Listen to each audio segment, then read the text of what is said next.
Hello and welcome दोस्तों, मैं हूँ राज और आप देख रहे हैं वन ट्यूशन। तो आज हम डिस्कस करने वाले हैं क्लास 11th फाइनेंस की बुक से सेकेंड यूनिट, जिसका नाम है meaning and different types of banks. तो ये जो सब्जेक्ट है वो एसएट बोर्ड के लिए यानी कि आसाम बोर्ड के लिए सेकंड चैप्टर है फाइनेंस का, जिसका नाम है meaning and different types of bank. इस वीडियो में मैं आप लोगों को चैप्टर को क्वेश्चन आंसर्स के तरीके से समझा दूंगा, ठीक है। तो आप लोगों को चैप्टर का एक्सप्लेनेशन भी मिल जाएगा और क्वेश्चन आंसर्स भी आप लोगों को समझ में आ जाएगा। बस करना क्या, आप लोगों को वीडियो को एंड तक देखना है, ठीक है। कोई भी डाउट हो, कोई भी दिक्कत हो तो आप कमेंट सेक्शन में कमेंट कर सकते हैं, या फिर आप मुझे इंस्टाग्राम और फेसबुक पे फॉलो करके भी पूछ सकते हैं। इंस्टाग्राम और फेसबुक का मैं लिंक आप लोगों को डिस्क्रिप्शन में दे दूंगा। इस वीडियो को स्टार्ट करो इससे पहले मैं बता दूं, अगर ये पीडीएफ चाहिए तो एक छोटी सी मिनिमम पेमेंट करके आप ये ले सकते हैं, ठीक है। तो चलिए वीडियो को स्टार्ट करते हैं। तो सबसे पहले जो ना हम लोग स्टार्ट करेंगे यहाँ पे शॉर्ट क्वेश्चन से। तो शॉर्ट क्वेश्चन में किस तरीके का क्वेश्चन है इस चैप्टर में, name the bank that are owned and controlled by government of India. तो ये पब्लिक सेक्टर बैंक हो गया। Which bank is known as the apex bank of India. तो यह reserve bank of India. Who is the bank of banks, है ना। तो कौन है बैंकों का बैंक, है ना। बैंकर्स बैंक किसे कहते हैं हम लोग, सेंट्रल बैंक ऑफ इंडिया यानी कि आरबीआई। नेक्स्ट क्वेश्चन है name any one type of bank account. कोई भी एक टाइप बता दो। तो सेविंग, फिर जाके हमारे होते हैं रेकरिंग, फिर टाइम ड्यूज यानी कि फिक्स डिपॉजिट, करंट अकाउंट। तो बहुत तरीके के अकाउंट होते हैं, उसमें से कोई आपको एक लिखना है। एक्सपांड करो, ईएफटी का मतलब, ईएफटी का फुल फॉर्म लिखना है यानी कि इलेक्ट्रॉनिक फंड ट्रांसफर। उसके बाद give the expansion of SMS, SMS का फुल फॉर्म लिख दो। तो short messaging service. State any one importance of banking system, एक इंपॉर्टेंस बता दो। बैंकिंग सिस्टम के तो बहुत सारे इंपॉर्टेंस है ना। तो जैसे कि इलेक्ट्रॉनिक फंड ट्रांसफर हो गया, टेली बैंकिंग हो गया, एनीवेयर बैंकिंग हो गया, मोबाइल बैंकिंग हो गया। तो ये सब सारे इंपॉर्टेंस है। इंपॉर्टेंस का मतलब क्या है, एडवांटेज बता देना है बस आप लोगों को। उसके बाद state any one function of bank, bank का कोई एक फंक्शन बता दो। तो बहुत सारे फंक्शंस है। बैंक एक्सेप्ट करता है डिपॉजिट, बैंक लोन एडवांस करता है। तो ऐसे बहुत सारे फंक्शन है, मैं हम लोग आगे डिस्कस करेंगे।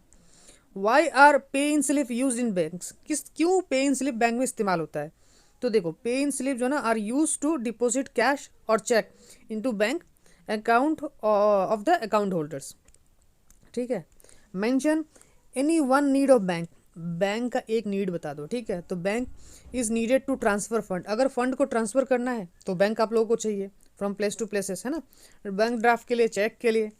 Mention any one use of core banking, core banking का एक यूजेस बता दो। तो ये सब सारे आंसर जो ना यहाँ पे हमने दे रखे हैं। Give any one advantage of tele banking, tele banking का एडवांटेज बता दो। तो टेली बैंकिंग का एडवांटेज क्या है, useful to get information about bank balance available, इसके लिए हम लोग टेली बैंकिंग इस्तेमाल करते हैं। State any one facility under anywhere banking, anywhere banking का एक फैसिलिटी बता दो, है ना। तो anywhere banking facilities to operate customers account from any branches of bank at any places any time, ठीक है। अच्छा, उसके बाद state any one services of mobile banking. तो मोबाइल बैंकिंग का एक सर्विस बता दो। तो मोबाइल बैंकिंग का सर्विस क्या, easy transfer of fund from one branch to another branch with no time, no time मतलब क्लिक किया और पैसा पहुंच गया। एटीएम का फुल फॉर्म बताना है, तो ऑटोमेटेड टेलर मशीन। अब हु इज बैंकर, बैंकर कौन है ना। Who is a banker, a banker is an officer of bank in an abroad sense.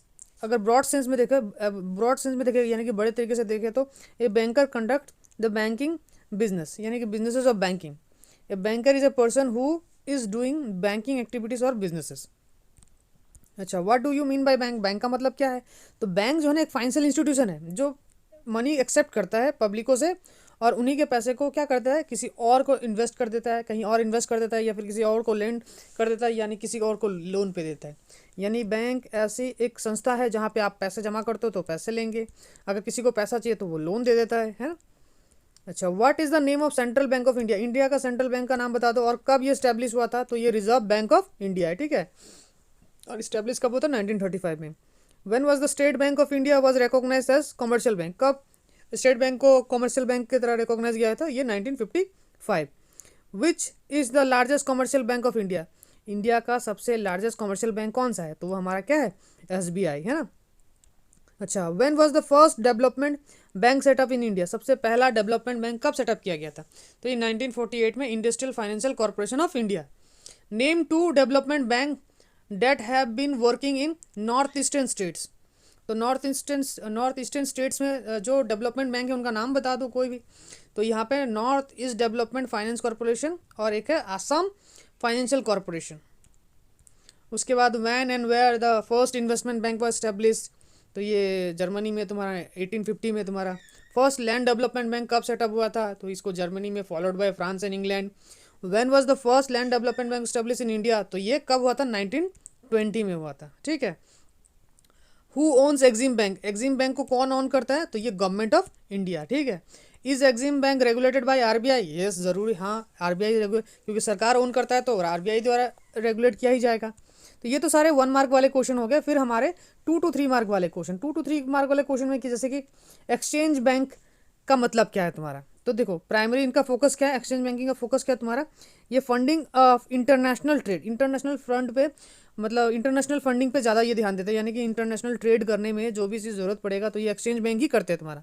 जैसे इनका प्राइमरी ड्यूटीज़ क्या है, सबसे पहला तो देखो एक्सचेंज बैंक जो है ना वो इंक्लूड करता है मनी ट्रांसफ़र बिटवीन नेशन, दो नेशन के बीच में अगर मनी ट्रांसफर करना है तो वो एक्सचेंज बैंक करेगा। डिवोल्यूशन ऑफ फॉरेन करेंसीज, जैसे मान लो कि किसी फॉरेन करेंसी का वैल्यू कभी बढ़ जाता है कभी उड़ जाता है, तो इनको कंट्रोल करने के लिए एक्सचेंज बैंक हमें चाहिए होगा, ठीक है। अच्छा उसके बाद क्या, एग्रीकल्चर बैंक क्या है तुम्हारा, तो एग्रीकल्चर बैंक देखो इस तरीके के, अगर this type of banks are mostly found with in agricultural countries, यानी कि जैसे कि इंडिया भी एक एग्रीकल्चरल कंट्री है, आज भी हमारे देश में ज़्यादातर लोग खेती किसानी पे ही निर्भर है तुम्हारा। तो ये बैंक जो है, this bank do not lend money to everyone, हर किसी को ये लेंड नहीं करता है, but only to their members. They give loan for the short as well as for long period. The rate of interest is क्या होता है इनके, बहुत कम होता है, क्योंकि देखो अगर किसानों से या फिर किसानों सेक्टर में अगर आप इन्वेस्ट करोगे और हाई रेट ऑफ इंटरेस्ट लोगे तो किसान तो ऐसे ही कमज़ोर होते हैं, तो वो लोग कहाँ से दे पाएंगे। तो farmers need short term credit to purchase seeds, manures, medium term credit for cattles, long term credit चाहिए इनको क्या, for improvement of farms, like तुम्हारा वेल हो गया या फिर मोटर खरीदना हो गया, ट्रैक्टर खरीदना हो गया। अब इनके ऊपर अगर ज़्यादा इंटरेस्ट लगाओगे तो ये नहीं दे पाएंगे, है ना। अब ये देखो किसान भी जब भी हमारे माइंड में आता है तो गरीब लोग ये नज़र में आते हैं, और सही में गरीबों मतलब किसानों को इतना मतलब लूटा गया है कि वो लोग आगे बढ़ ही नहीं पाए। इसीलिए एग्रीकल्चर बैंक को बनाया गया स्पेशली, ताकि ये जो ना कम मार्जिन और कम प्रॉफिट पे जो ना इनको लोन वगैरह सहूलियत पे दे पाए। अच्छा उसके बाद क्या हमारा, right and note on progress of, जैसे यहाँ पे LDB यानी कि लैंड डेवलपमेंट बैंक के बारे में बताया, तो यहाँ पे एक छोटा सा नोट हमने डाल दिया है लैंड डेवलपमेंट बैंक के बारे में, ठीक है। अच्छा उसके बाद अगर ध्यान से देखोगे, हाँ जैसे कि सम एग्रीकल्चरल बैंक, कुछ नाम बताने के लिए बोला है, कुछ एग्रीकल्चरल बैंक का नाम बता दो। तो देखो कुछ में से सबसे प्रमुख है नाबार्ड, नाबार्ड को याद रखना, नाबार्ड सबसे प्रमुख है तुम्हारा एग्रीकल्चरल बैंक में। उसके बाद है development bank, regional rural bank, ये सब सारे ना कुछ एग्रीकल्चरल बैंक के अंडर में आ जाते हैं। What is the nature of bank, bank का नेचर क्या है, तो ऑलरेडी ऊपर हम लोगों ने डिस्कस कर रखा है। क्या है नेचर, ये लोगों से पैसा एक्सेप्ट करते हैं, लोगों को लोन देते हैं, है ना। अच्छा उसके बाद what do you mean by external organisation of bank, external organisation of bank का मतलब क्या है, तो एक्सटर्नल ऑर्गेनाइजेशन का बैंक का मतलब ये है कि बिजनेस जो कंसर्न करता है legal and constitutional form of business organisation. What do you mean by internal organisation of bank, internal organisation of bank का मतलब क्या है, तो ये सब सारा जो है ना यहाँ पे क्वेश्चन सर दे रखा है, ठीक है। तो देखो मैं ज़्यादा डिटेल में नहीं बनाता रहूँगा, नहीं तो ये वीडियो बहुत लंबा हो जाएगा और आप लोग देखोगे नहीं। अगर आपको लगता है कि मुझे डिटेल में वीडियो बनाना चाहिए तो आप बताना, मैं डिटेल में भी वीडियो बना दूंगा इस चैप्टर के ऊपर। जैसे यहाँ पे और क्या क्या मिलेगा आगे हमें, जैसे कि कैरेक्टरिस्टिक्स ऑफ बैंकर, बैंकर का कैरेक्टरिस्टिक्स मिल जाएगा, ठीक है। ये सब सेंट्रल बैंक क्या है, तो हमें पता ही है सेंट्रल बैंक क्या है, अपेक्स है, अपेक्स बैंक है कंट्री का। अब देखो हर बैंकों को कंट्रोल करने के लिए सरकार ने एक बैंक बना दिया है, रिजर्व बैंक यानी कि सेंट्रल बैंक। अब सेंट्रल बैंक के निर्देश पे ही सारे बैंक्स क्या काम करते हैं कि किस रेट पे लोन देना है, कैसे देना है, नहीं देना है, कब देना है, मार्केट में कितना इनफ्लो होना चाहिए, आउटफ्लो होना चाहिए। अच्छा what state the meaning of selective credit control क्या है, फिर उसके बाद कॉमर्शियल बैंक्स क्या है ना, कॉमर्शियल बैंक्स क्या होते हैं, are financial institution that are primary engage accepting deposit from individual business, और उनको लोन भी प्रोवाइड किया जाता है, क्रेडिट फैसिलिटी भी प्रोवाइड किया जाता है। और ये लोग जो है ना ज़्यादातर प्रॉफिट के लिए ही काम करते हैं, स्पेशली प्रॉफिट के लिए काम करते हैं, ठीक है। अच्छा first commercial bank of India के बारे में बताया गया, पूछा गया है, तो बैंक ऑफ कलकत्ता क्या है सबसे पहला कमर्शियल बैंक है। इट वाज स्टैब्लिश इन 1806 और सबसे पहले इनका नाम क्या था, बैंक ऑफ बंगाल नाम था। और आज के दौर पे ये स्टेट बैंक ऑफ इंडिया बन चुका है। तो बैंकिंग हिस्ट्री पढ़ोगे ना, स्टेट बैंक का हिस्ट्री, तो वहाँ पे आप लोगों को मिल जाएगा, ठीक है। What are the important department of commercial bank, इनके इंपॉर्टेंट डिपार्टमेंट क्या होते हैं, लोन डिपार्टमेंट, क्रेडिट, ऑडिटिंग, है ना, ट्रस्ट, फिर जाके कंज्यूमर बैंकिंग, बिजनेस। तो ये सब इनके डिपार्टमेंट्स हैं, अलग अलग डिपार्टमेंट्स हैं, इंपॉर्टेंट डिपार्टमेंट्स हैं। What are the main purposes of commercial bank, और कमर्शियल बैंक का मेन पर्पसेस क्या है तुम्हारा, तो डिपॉजिट करना, लोन देना, क्रेडिट करना, इन्वेस्टमेंट करना, लॉकर फैसिलिटी। अब लॉकर फैसिलिटी क्या है सर, पूछोगे आप लोग, तो लॉकर फैसिलिटी का मतलब क्या, एक आपको बैंक में लॉकर मिल जाएगा, कुछ एक मिनिमम चार्ज के ऊपर आप जाके वो लॉकर का इस्तेमाल कर सकते हो, उसमें कुछ सामान रखना है, कुछ भी रखना तो आप रख सकते हो, ठीक है। अच्छा, ओवरड्राफ्ट फैसिलिटी, ओवरड्राफ्ट फैसिलिटी का मतलब क्या, आपके पास पैसा नहीं है लेकिन फिर भी आप पैसा ट्रांसफर कर पाओगे, उसको हम लोग ओवरड्राफ्ट फैसिलिटी कहते हैं। ये भी बैंक हम लोग को प्रोवाइड करवाता है, उसके लिए चार्ज लेता है बैंक, ऐसा नहीं कि फ्री में प्रोवाइड करवा देता है, लेकिन हाँ आप लोगों को मिलेगा वो सब। What are the main features of commercial bank, commercial bank के मेन फीचर्स क्या है, तो ये तो देखो, सबसे पहले it deals with money, it accept deposits and advances loans. उसके बाद इट डील्स विद क्रेडिट, ये क्रेडिट उधार देते हैं ना। उसके बाद इट हैज़ कमर्शियल इंस्टीट्यूशन, ये कमर्शियल इंस्टीट्यूशन है जो प्रॉफिट के लिए काम करता है, तो ये सबसे पहला इनका कमर्शियल ऑब्जेक्टिव है तुम्हारा। ये नॉर्मली जनरल पब्लिक के साथ डील करता है, ठीक है। तो ये सब कुछ कैरेक्टरिस्टिक्स है। रोल क्या है कमर्शियल बैंक का, तो देखो रोल इसमें क्या होगा, जैसे कि देश की आर्थिक तरक्की में हेल्प करना, short term, medium term, long term finance provide करना, ग्रोथ को, ट्रेड को, बिजनेस को बढ़ावा देना। तो ये सब इनके जो है ना ऑब्जेक्टिव्स और रोल्स में आ जाते हैं, ठीक है। ये सब सारे लिखा है, आप लोग देख लेना। अब आरआरबी क्या है, यानी कि रीजनल रूरल बैंक क्या है तुम्हारा, तो देखो रीजनल रूरल बैंक जो है ना वो 1975 में स्टेब्लिश किया गया था, और उसके बाद ये आगे चलता चला गया। इसके बारे में हम लोगों ने यहाँ पे लिख रखा है कि रीजनल रूरल बैंक होता क्या है। देखो जैसे कि regional rural bank which have been establish in rural India are intended to play an important role in the rural credit. Rural credit, अब रूरल और अर्बन क्या होता है, रूरल का मतलब देहाती जगह, अर्बन का मतलब होता है शहर। तो रूरल आरआरबी यानी कि देहाती जगह के लिए उनको डेवलप करवाने के लिए स्पेशल तरीके का बैंक्स को प्रोवाइड किया गया था सरकार द्वारा, उसी को हम लोग रीजनल रूरल बैंक कहते हैं। अब देखो कुछ बैंक होता है जो कि अर्बन सेंट्रिक होता है, कुछ बैंक होता है जो रूरल सेंट्रिक होता है, कुछ बैंक होता है एग्रीकल्चर सेंट्रिक होता है, ताकि जो है ना कामों को आसानी से किया जा सके, ठीक है। अच्छा रूरल में क्या होगा, तो रूरल में तो देखो जैसे कि अब किसान ही आएंगे, रूरल जगह पे कौन रहेगा, गांव देहात में कौन रहेगा, किसान ही आएगा। तो उनको जो है ना मनी लेंडर्स वगैरह से छुटकारा पिलाने के लिए, क्योंकि पहले पुराने ज़माने के फिल्म में आप लोगों ने देखा ही होगा किस तरीके से साहूकार, मुनीम जी और ऐसे तरीके के जो रिच मर्चेंट्स लोग होते थे वो गांव के किसानों को किस तरीके से लूटा करते थे, थोड़े थोड़े जो है ना पैसे बड़े बड़े हाई रेट ब्याजों में दे दिया करते थे, ठीक है।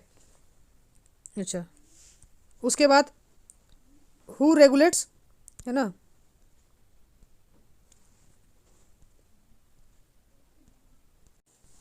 अच्छा उसके बाद देखो नाबार्ड जो है ना, NABARD regulate the scheme of RRBs for rural and agricultural sector. तो मैंने क्या बताया था, नाबार्ड जो है ना बहुत इंपॉर्टेंट रोल प्ले करता है। उसके बाद है स्ट्रक्चर के बारे में पूछा है कि right A note on the structure of RRB, है ना, कि आरआरबी का स्ट्रक्चर के बारे में बताओ, तो ये हो गया। देखो ये जो ना नोट जो है ना एक छोटी सी पेमेंट करके आप लोग ले सकते हो, अगर आपको चाहिए तो इंस्टाग्राम पर फेसबुक पे मिल जाएगा आप लोग को, डिस्क्रिप्शन में जाना, मैं बता दूंगा कि पेमेंट कैसे करना है, और तो वो पेमेंट करके आप ये नोट ले सकते हो, ठीक है। अब ये सब सारे जो है investment bank, benefit of investment bank क्या है, फिर डेवलपमेंट बैंक, फिर डेवलपमेंट बैंक के ऑब्जेक्टिव्स क्या है, जैसे कि डेवलप करना बैकवर्ड एरियाज़ को, इंडस्ट्रीज़ को ग्रोथ करवाना, एम्प्लॉयमेंट अपॉर्चुनिटी प्रोवाइड करवाना। तो ये सब सारे। एग्जिम बैंक क्या है, फिर जाके इनका इम्पोर्टेंस, कोऑपरेटिव बैंकिंग। तो ये सब सारे जो है ना नोट्स आप लोग को यहाँ पे मिल जाएगा, फ़ायदा नहीं फ़ायदा। तो आई होप कि आपको ये वीडियो इन्फॉर्मेटिव लगी हो तो बताना मत भूलना कि नेक्स्ट जो है ना हमें किस चैप्टर पे ऊपर वीडियो बनाना चाहिए, किस चैप्टर और किस सब्जेक्ट के ऊपर आपको वीडियो चाहिए, ताकि हम जल्द से जल्द आपके लिए एक वीडियो ला सके। तो चलिए मिलते हैं अगले वीडियो में, तब तक के लिए गुड बाय।